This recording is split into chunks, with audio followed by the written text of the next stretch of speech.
Hello students, welcome to BSS mathematics classes. तो आज हम आए हैं आपके सामने ट्रिग्नोमेट्री के एक नए सेशन के साथ, जिसमें हम आपको कराने वाले हैं एक table for trigonometric ratio of some particular angles, जिसमें हम 0 डिग्री, 30 डिग्री, 45 डिग्री और 60 डिग्री एंड 90 डिग्री की कुछ ट्रिग्नोमेट्रिक रेशियोज की वैल्यू को बताने वाले हैं और साथ ही साथ इनको किस तरह याद करेंगे ये भी बताने वाले हैं। तो इस टेबल में हमें सबसे पहले सिर्फ एक ही ट्रिग्नोमेट्रिक रेशियोज की कुछ वैल्यू को याद करना पड़ता है। उसके बाद ये सारी की सारी वैल्यूज जो हैं इनके रिलेशंस के साथ हम आसानी से पता कर लेते हैं। तो चलिए देखते हैं, मैं आपको कुछ बताने वाला हूँ। सबसे पहले साइन 0 डिग्री की वैल्यू क्या होती है। तो साइन 0 डिग्री की जो वैल्यू होती है वो होगी 0।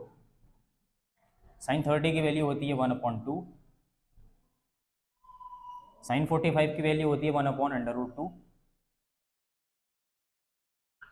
साइन 60 की वैल्यू होती है √3/2 और साइन 90 की वैल्यू हो जाती है हमारी 1। ये हमारे साइन थीटा के कुछ ट्रिग्नोमेट्रिक रेशियो, कुछ एंगल्स की वैल्यू थी 0, 30, 45, 60 और 90। इसी तरह हमें सिर्फ एक और इसको याद, इस टेबल में एक ये वाली टेबल और भरनी पड़ती है, जिसको हम इस तरह से करेंगे। ये वाली वैल्यू बिल्कुल इसके अपोजिट पलट के लिख दें। सही, वहाँ पर 1 है तो इधर हमारा 1 हो जाएगा। यहाँ पर √3/2 है, इसको √3/2 यहाँ पर 30 की जगह पर आएगा। ये 45 की वैल्यू, साइन 45 और कॉस 45 की वैल्यू होती है सेम, जिसकी होती है 1/√2। कॉस 60 की जो वैल्यू होती है वो साइन 30 के 1 इक्वल होती है, तो ये हो जाएगी 1/2। साइन कॉस 90 की वैल्यू हो जाती है इसके इक्वल 0।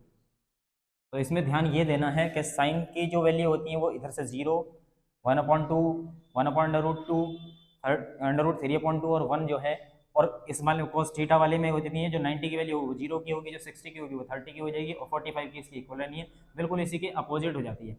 अब कुछ ट्रिग्नोमेट्रिक रेशियो, हमारी जो पिछली वीडियो थी उसमें हमने 10 ट्रिग्नोमेट्रिक रेशियोज के कुछ क्वेश्चन रिलेशन आपको कराए थे। जैसे टेन थीटा का होता है sign theta upon cos theta, तो टेन थीटा की जो वैल्यू हमारी आनी है वो इसी के क्वेश्चन रिलेशन के साथ आ जाएंगे। जैसे 0/1 हम करेंगे तो 0/1 हो जाएगा क्या हमारा 0। 1/2 अपॉन √3/2 करेंगे तो इसका डिनोमिनेटर का 2 इसके डिनोमिनेटर से कट जाएगा और इसकी वैल्यू आ जाती है हमारी 1/√3। इसको भी हम इससे डिवाइड करेंगे तो ये वैल्यू है 1/√2 और ये वाली वैल्यू भी 1/√2 है, तो ये भी इससे कट जाएगा और इसकी वैल्यू tan 45 की वैल्यू जो आ जाती है हमारी 1। tan 60 की वैल्यु जब हम इसमें निकालेंगे तो √3/2 अपॉन 1/√2, तो इसके डिनोमिनेटर का 2 इसके डिनोमिनेटर से कट जाएगा और इसकी वैल्यू हो जाती है हमारी √3/1।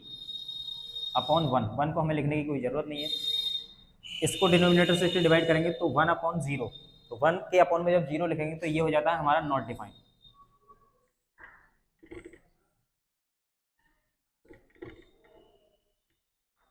अब कॉट थीटा का एक इनवर्स रिलेशन हमने आपको बताया था। कॉट थीटा का इनवर्स रिलेशन होता है टेन थीटा के साथ में। तो टेन थीटा कॉट थीटा की वैल्यू अगर हम कॉट 0 की वैल्यू निकालेंगे तो ये हो जाएगा 1/0, तो ये भी हो जाएगा इसके नॉट डिफाइंड।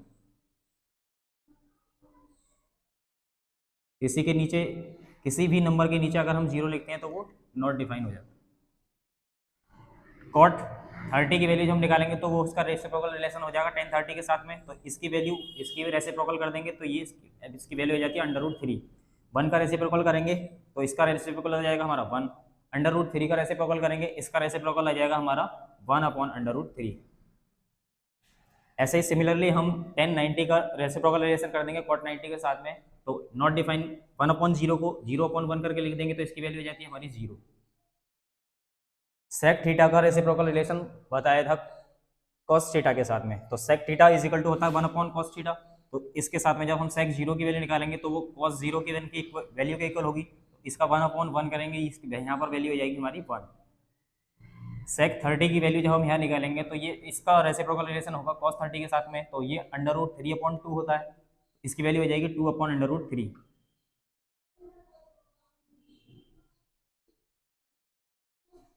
सेक 45 का रेसिप्रोकल रिलेशन हो जाएगा cos 45 के साथ में।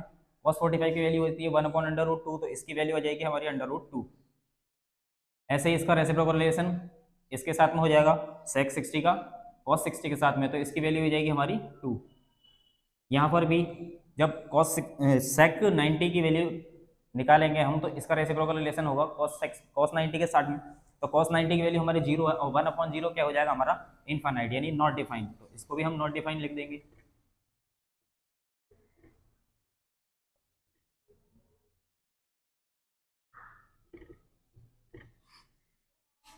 कोसेक थीटा का जो रेसिप्रोकल रिलेशन होता है वो होता है साइन थीटा के साथ में।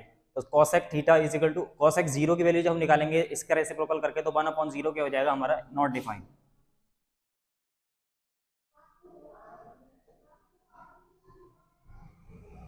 कोसेक 30 की वैल्यू सेक 30 का रेसिप्रोकल करके निकाल सकते हैं, तो इसकी वैल्यू हो जाएगी होती है 1/2, तो यहाँ हो जाएगा 2/1 यानी कि 2।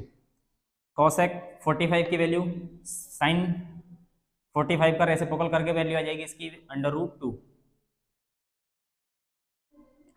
कोसेक 60 का रेसिप्रोकल रिलेशन होगा साइन 60 के साथ में, तो इसकी वैल्यू होती है √3/2, तो उसका 1/√3/2 हो जाएगा 2/√3। कोसेक 90 का रेसिप्रोकल रिलेशन साइन 90 के साथ में हो जाएगा 1/1 ही हो जाएगा।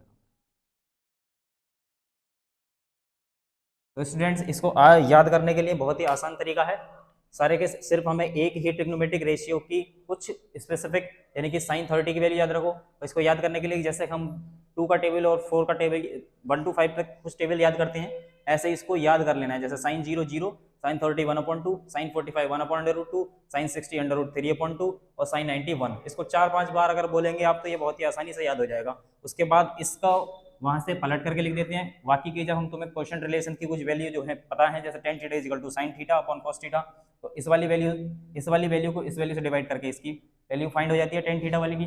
कॉट थीटा की वैल्यू हमें निकालनी हो तो इसका इन्वर्स कर देते हैं। सेक थीटा की वैल्यू निकालनी है तो सेक थीटा के सारी कुछ इन ट्रिग्नोमेट्रिक रेशियोज की वैल्यू जो आती है वो कॉस थीटा का इन्वर्स करने से आ जाती है, और कॉसेक थीटा की जो वैल्यू होगी वो इसका साइन थीटा वाले का इन्वर्स करने से आ जाती है। तो स्टूडेंट्स आज के लिए बस इतना ही, मिलते हैं अपनी नेक्स्ट वीडियो में इस टेबल पर बेस्ड कुछ क्वेश्चंस के साथ। तब तक के लिए अगर आपको ये वीडियो अच्छी लगी हो तो वीडियो को लाइक करें और ज़्यादा से ज़्यादा अपने फ्रेंड्स के साथ शेयर करें। मिलते हैं अपनी नेक्स्ट वीडियो में और चैनल को सब्सक्राइब करना ना भूलें। Thank you, have a nice day.